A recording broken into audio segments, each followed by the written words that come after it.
नमस्कार, मी प्रवीण अहिरे. महाराष्ट्रातील तमाम लाडक्या बहिणींचं लाडकी बहीण योजनेच्या नवीन व्हिडिओमध्ये स्वागत आहे. पाहू शकता बघा, लाडकी बहीण योजनेसंदर्भात नवीन मोठा आदेश जो आहे तो आपण ह्या ठिकाणी पाहणार आहोत. पुढच्या हप्त्याच्या संदर्भातचा नवीन निर्णय ह्या ठिकाणी घेण्यात आलेला आहे. पुढचा जो हप्ता आहे, आता बघा भरपूर महिलांचे जे काही पैसे ते खर्च झालेले आहेत. बघा तुमचे देखील खर्च झाले असतील. ज्या ज्या महिलांचे पैसे खर्च झालेले आहेत त्यांनी कमेंट बॉक्समध्ये लिहून पाठवा, तुमचे पैसे खर्च झालेले आहेत का. ज्या ज्या महिलांचे पैसे खर्च झाले असतील त्यांनी कमेंट बॉक्समध्ये लिहून पाठवा. जवळपास महाराष्ट्रातील सर्वच महिलांचे पैसे जे ते आता खर्च झाले असतील. जवळपास तुम्हाला बघा 7,500 रुपये काही महिलांना आले होते, काही महिलांना 4,500 रुपये आलेले होते. आता हे जे काही पैसे ते तुमचे खर्च झाले असतील, सर्वच महिलांचे झाले असतील खर्च. तर बघा ज्या ज्या महिलांचे खर्च झाले त्यांनी कमेंट बॉक्समध्ये पैसे खर्च झाले म्हणून लिहून पाठवा. तर तो जो काय आता पुढचा हप्ता आहे, तर त्या पुढच्या हप्त्याच्या संदर्भाचा जो काही निर्णय घेण्यात आला आहे त्याविषयीचीच महत्त्वाची माहिती आपण ह्या व्हिडिओमध्ये पाहणार आहोत. त्यासोबतच पुढे पाहू शकता बघा, ही बँक नाही चालणार. तर बघा काही बँका आहेत, त्या बँका आता त्या ठिकाणी चालणार नाही. त्या संदर्भाची महत्त्वाची अपडेट आपण ह्या व्हिडिओमध्ये पाहू शकतो. लाडकी बहीण योजना असेल किंवा मग महालक्ष्मी योजना असेल, बघा आता एक महाविकास आघाडीने देखील एक नवीन घोषणा या ठिकाणी केलेली आहे. जर आमचं सरकार सत्तेत आलं तर आम्ही महालक्ष्मी योजना त्या ठिकाणी राबवू आणि त्या योजनेच्या माध्यमातून महिलांना 3,000 रुपये देऊ म्हणून अशी त्यांनी घोषणा केलेली आहे. बघा या ठिकाणी लाडकी बहीण योजना असेल किंवा महालक्ष्मी योजना असेल, कोणतीही योजना जर राबवली जात असणार आहे तर त्या योजनेमध्ये तुम्हाला तुमचं अकाउंट असणं गरजेचं आहे. त्यामध्येच तुम्हाला पैसे मिळतील. आता बघा हे जे काही पैसे ते नेहमीप्रमाणेच आपण पाहिलेले DBTच्या माध्यमातून येत असतात. DBT म्हणजेच काय तर डायरेक्ट बेनिफिट ट्रान्सफरच्या माध्यमातून, तर त्या माध्यमातून हे पैसे येत असतात. आता बघा एक लक्षात घ्या, लाडकी बहीण योजना असेल किंवा महालक्ष्मी योजना असेल, यासाठी तुमचं बँक अकाउंट असणं गरजेचं आहे. बहुतेक महिलांचे आता बँक अकाउंट त्यांनी ओपन केलेले आहेत. परंतु जर आपण पाहिलं तर DBT म्हणजेच काय तर डायरेक्ट बेनिफिट ट्रान्सफर, यामध्ये काय होतं, तुमच्या आधार कार्डला जो अकाउंट नंबर लिंक असेल त्या अकाउंटला तुमचे पैसे जमा होत असतात. भरपूर महिलांचे आता जमा झाले आहेत. तुम्हाला जे आवडतं अकाउंट आहे तुम्हाला समजा वाटतंय, समजा तुमचं अकाउंट बँक ऑफ बडोदा आणि बँक ऑफ महाराष्ट्राला आहे, परंतु तुमचं आवडतं अकाउंट बँक ऑफ महाराष्ट्र आहे आणि तुम्हाला वाटतं की बँक ऑफ बडोदाला पैसे गेलेत पण माझ्या अकाउंटला पैसे आले पाहिजे, म्हणजेच बँक ऑफ महाराष्ट्राला पैसे आले पाहिजे, तर ते तुमचं होत नाही. आता ते कसं करता येईल ते देखील तुम्हाला आपल्याच व्हिडिओमध्ये काही पुढच्या अपडेटमध्ये तुम्हाला पाहायला मिळणार आहे. त्यासाठी सर्व महिलांनी चॅनलला सबस्क्राईब करून ठेवा. म्हणजेच काय, जर तुम्ही चॅनलला सबस्क्राईब केलं तरच तुम्हाला या पुढचे जे काही व्हिडिओ आहेत ते मिळू शकणार आहेत. आता बघा संपूर्ण व्हिडिओलाच आपण या ठिकाणी सुरुवात करणार आहोत. त्या अगोदर सर्व महिलांना, माता भगिनींना विनंती करतो, सर्वांनी व्हिडिओला लगेच लाईक करा, चॅनलला सर्वांनी सबस्क्राईब करून घ्या. लाडकी बहीण योजनेच्या छोट्या छोट्या बारीक अपडेट्ससुद्धा सर्वात अगोदर आपल्या चॅनलवर पाहायला मिळतात. त्यासाठी सर्व महिलांनी, माता भगिनींनी चॅनलला सबस्क्राईब करा आणि महत्त्वाचं म्हणजे हा व्हिडिओ तुमच्या मैत्रिणी, तुमचे नातेवाईक असतील त्यांच्यापर्यंत शेअर करा, व्हॉट्सअपला शेअर करा, म्हणजे जेणेकरून सर्वांपर्यंत ही महत्त्वाची माहिती जी आहे ती पोहोचणार आहे. तर बघा आता ह्या ठिकाणी काय निर्णय झाला आहे, पुढच्या हप्त्याच्या संदर्भाची काय महत्त्वाची माहिती आहे, बँक कोणत्या चालणार नाही ते आपण ह्या व्हिडिओमध्ये पाहणार आहोत. तर थोडाही वेळ वाया न घालवता लगेच व्हिडिओला सुरुवात करूया आणि संपूर्ण माहिती पाहूया. तर बघा संपूर्ण माहिती पाहण्यासाठी आपण ह्या ठिकाणी आहोत. पाहू शकता बघा, नेहमीप्रमाणे संपूर्ण माहिती आपण पुराव्याच्या सहितच पाहत असतो.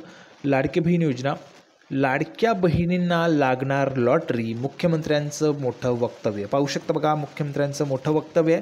काय महत्त्वाची माहिती आहे, तर विधानसभा निवडणुकीची रणधुमाळी सुरू आहे. मुख्यमंत्री एकनाथजी शिंदेसाहेब यांनी पुन्हा एकदा विरोधकांवर जोरदार हल्लाबोल केला आहे. ते नेवासा विधानसभा मतदारसंघात आयोजित प्रचार सभेत बोलत होते. आमचं सरकार देणारं आहे, घेणारं नाही, असं देखील त्यांनी यावेळी बोललेलं आहे. त्यानंतर बघा, घेणारे देवालाही सोडत नाहीत, मालक तसे तर त्यांचे आमदार कसे, असा घणाघात मुख्यमंत्र्यांनी यावेळी केला. आता नेमकं काय म्हणाले शिंदेसाहेब ते आपण ह्या ठिकाणी पाहूया. बघा, आमचं सरकार देणारं आहे, घेणारं नाही, घेणारे देवालाही सोडत नाहीत, मालक तसे तर त्यांचे आमदार कसे.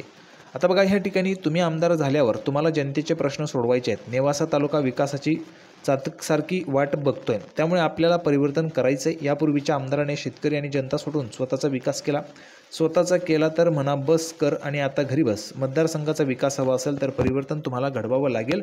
आता बघा ह्या ठिकाणी जर आपण पाहिलं तर या संदर्भात आपल्याला काही घेणं देणं नाही, परंतु महत्त्वाचं काय, दरम्यान पुढे बोलताना ते म्हणाले की लाडक्या बहिणींच्या खात्यात 5 हप्ते जमा झालेत. बघा आत्तापर्यंत 5 हप्ते सर्व महिलांना आले असतील. तर ज्या महिलांना 7,500 रुपये आलेले आहेत त्यांनी कमेंट बॉक्समध्ये सांगायचे. 7,500 रुपये ज्यांना आलेत त्या महिलांनी कमेंट बॉक्समध्ये 7,500 रुपये लिहून पाठवा. बघा सर्व महिलांनी कमेंट बॉक्समध्ये 7,500 लिहून पाठवा, जर तुम्हाला पैसे मिळाले असतील तरच. कारण 5 हप्ते तुम्हाला आतापर्यंत पाठवलेले आहेत ते तुम्हाला मिळाले असतील तर कमेंट बॉक्समध्ये 7,500 रुपये लिहून पाठवा. आता बघा पुढे सरकार आल्यावर 1500चे 2100 रुपये. बघा सरकार आल्यावर 1500चे 2100 रुपये आम्ही लाडक्या बहिणींना देणार आहोत. बघू शकता बघा आता जी तुम्हाला 1500 रुपये म्हणजे 1500 रुपये मिळत आहेत तर तीच रक्कम आता वाढून 2100 रुपये होणार आहे सरकार आल्यावर.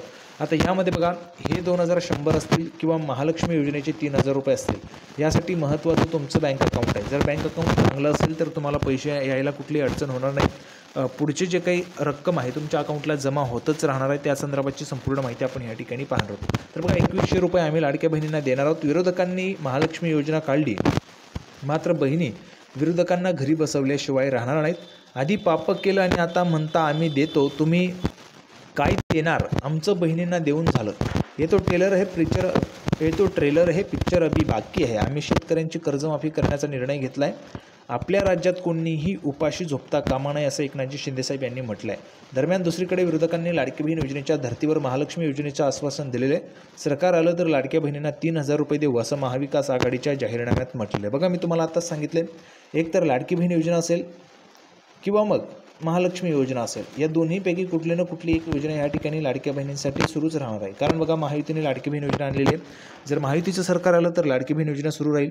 महाविकास आघाडीचं सरकार आलं तर महालक्ष्मी योजना सुरू असणार आहे. त्यामुळे लाडक्या बहिणींसाठी जर आपण पाहिले तर पैसे जे आहेत ते त्या ठिकाणी सुरूच राहणार आहे. आता ह्या ठिकाणी महत्त्वाचं म्हणजे काय लक्षात घ्या, पैसे येण्यासाठी बँक अकाउंट तुमच्याकडे असलं पाहिजे.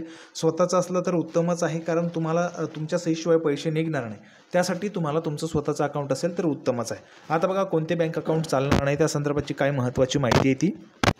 त्यानंतर बघा आता काही महिलांच्या अशा पद्धतीचे कमेंट येतात. बघा निकिताने केलेली कमेंट्स आहे, लाडक्या बहिणींची कमेंट आहे. कॅनरा बँक बघा काही महिलांचं येत असतं त्या ठिकाणी प्रश्न असतो कॅनरा बँक चालेल का, बँक ऑफ बडोदा चालेल का, बँक ऑफ महाराष्ट्र चालेल का, अशा पद्धतीने महिला विचारत असतात. तर बघा सर्व महिलांना मी या ठिकाणी सांगू इच्छितो बँक ऑफ महाराष्ट्र चालेल, कॅनरा बँक चालेल, HDFC बँक चालेल, IDFC चालेल, ICICI देखील चालेल.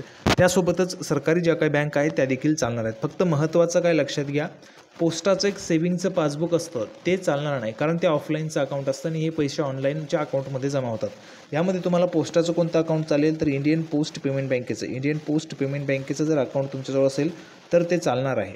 ठीक आहे. परंतु तुमच्याजवळ जर पोस्टाचं सेव्हिंगचं अकाउंट असेल तर ते चालणार नाही. ज्या ठिकाणी तुमचं पासबुक यूज होत असतं, ठीक आहे, पासबुकवर व्यवहार होतो परंतु त्यामध्ये कुठल्या पद्धतीचे ऑनलाईन तुम्हाला व्यवहार करता येत नाही, ऑनलाईनचं तुमचे व्यवहार होत नाही तर ते अकाउंट जे आहेत ते चालणार नाहीत. मग ते कोणत्याही बँकेचं असेल. समजा जर तुमचं ऑनलाईन व्यवहार होत असेल, ऑनलाईनचं त्यांचं ॲप आहे, त्या बँकेचं ऑनलाईन ॲप आहे, ऑनलाईनचे व्यवहार होतात तर ते अकाउंट तुमचं चालणार आहे. फक्त तुमचं अकाउंट व्यवस्थित आहे का ते तुम्ही चेक करून घ्या. तुम्हाला सोयीस्कर कुठलं अकाउंट पडतं आहे, तुमच्याजवळ कोणतं अकाउंट असणार आहे ते तुम्ही चेक करून घ्या आणि ते अकाउंट देखील चालणार आहे. फक्त ऑनलाईनचं अकाउंटच चालतं. बाकी ऑफलाईनचे जे काय अकाउंट आहेत पासबुक वगैरेचे ऑफलाईनचे सांगतो आहे. पासबुक ऑनलाईनच्या देखील बँका पासबुक देतात, SBI देखील पासबुक देते. याचा अर्थ असा नाही की SBI चालणार नाही. सर्व बँका चालतील, फक्त ज्यांचं ऑफलाईनचा व्यवहार चालतो त्या अकाउंट चालणार नाही, ते बँक चालणार नाहीत. ठीक आहे. तर अशा पद्धतीने सर्व महिलांनी लक्षात घ्या. बहुतेक महिलांच्या कमेंट येतात कॅनरा बँक चालेल का, बँक ऑफ बडोदा हे चालेल का, बँक ऑफ महाराष्ट्र चालेल का, स्टेट बँक ऑफ इंडिया चालेल का. तर सर्वच बँका चालणार आहे, फक्त ऑफलाईन व्यवहारच्या ज्या काही बँका आहेत त्या चालणार नाहीत. ठीक आहे. तर संपूर्ण माहिती आपण या ठिकाणी पाहिलेली. सर्व महिलांना व्हिडिओ आवडला असेल तर व्हिडिओला लाईक करा, जास्तीत जास्त शेअर करा, चॅनलला सबस्क्राईब करून घ्या. लाडकी बहीण योजनेची नवीन अपडेट घेऊन पुढच्या व्हिडिओमध्ये आपण पुन्हा एकदा भेटूया. तोपर्यंत धन्यवाद.